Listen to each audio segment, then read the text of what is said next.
Hey, what is going on, Wildlife X team? This is Michael here, and today we're sharing with you what you should do if you or your child was bit by a wild animal.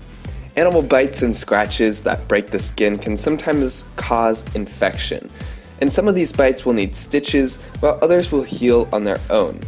Rarely, bites from wild animals can lead to rabies, which is a life-threatening infection, which often leads to death. Bats, raccoons, skunks, and foxes are the most likely to transmit rabies. So here's what to do if you or your child is bit by a wild animal. First, you should wash the bite area with soap and water. And if the bite is bleeding, then put pressure on it using sterile gauze or a clean cloth. And once the bleeding has stopped, put antibiotic ointment immediately on the area. After that, you're going to want to cover the area with a bandage or sterile gauze. And if you or your child has pain, you could also take some painkillers such as acetaminophen or ibuprofen. Of course, use the minimum amount necessary. You should get medical care though if the bite was from a wild or stray animal, a pet that wasn't up to date on rabies shots, an animal that was acting strangely because rabies actually makes wild creatures act strangely. It kind of makes them crazy, so if the creature just randomly bit you out of the blue or was just acting very weird, then you should definitely get medical care. If the bite has broken the skin, you definitely need medical care, as this might need stitches. And then if the bite is on the face, head, neck, hand, foot, or near a joint. And the reason for this is because it's more likely to transmit disease or be more painful in these locations. If a bite or scratch becomes red, hot, swollen, or more painful, or if you or your child is behind on shots or has not had a tetanus shot within 5 years. So, if you need to get medical care, which most likely you should, and again, the reason for this is because even though it's very unlikely that the wild creature has rabies, if they do, symptoms do not appear generally until it's too late, and then all of the symptoms come very suddenly, and then unfortunately, you or your child could die. So what you should do when you go to get medical care is you should take note of what the bite was from, for example, a wild or stray animal, or if it was a pet that wasn't up to date on rabies shots, if the animal was acting strangely, what the bite is, where it is, how bad it is, what it feels like.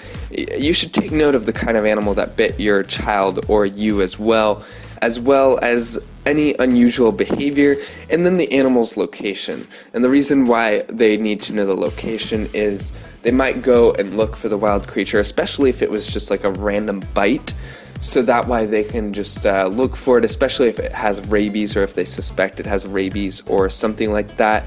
It can be captured by a local animal control service. Now, all of this being said, think about prevention. So you don't want to get sick, you don't want to get bit in the first place. So like we said, wash the bite area with soap and water, put some pressure on it using a sterile gauze or clean cloth. Once the bleeding has stopped, you put antibiotic ointment cream on the area and then you cover it. But then most likely you should immediately go to a medical professional. Instead of just listening to this right here, the reason for this being that these creatures can transmit rabies, and the medical professional is going to know what is in your local area. So if there's some disease going around or if the bite is actually okay, they should be the ones to tell you, not some random person on the internet. Again, all that being said, think prevention. So most animal bites can be prevented.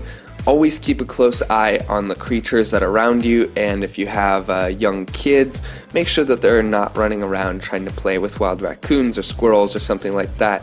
You should never tease pets. You should always handle them gently, and then for wild creatures, they should generally be left on their own, as tempting as it is to feed them or pet them or try capture them in any way. You should definitely not, as this tends to be what triggers the bites, and most bites can be prevented.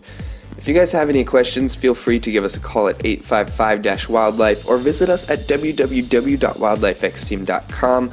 Again, if you've been bit and you are listening to this right now, please do not take all of this advice. Just follow the 4 simple steps of like washing up the area and then having, putting some pressure on the wound, etc. This is pretty basic stuff, but you need to go to a medical professional. And the reason for this is because they're going to be able to help you in the event that you have some disease or, just in case it would get infected. They're going to be able to prevent that so everything is okay.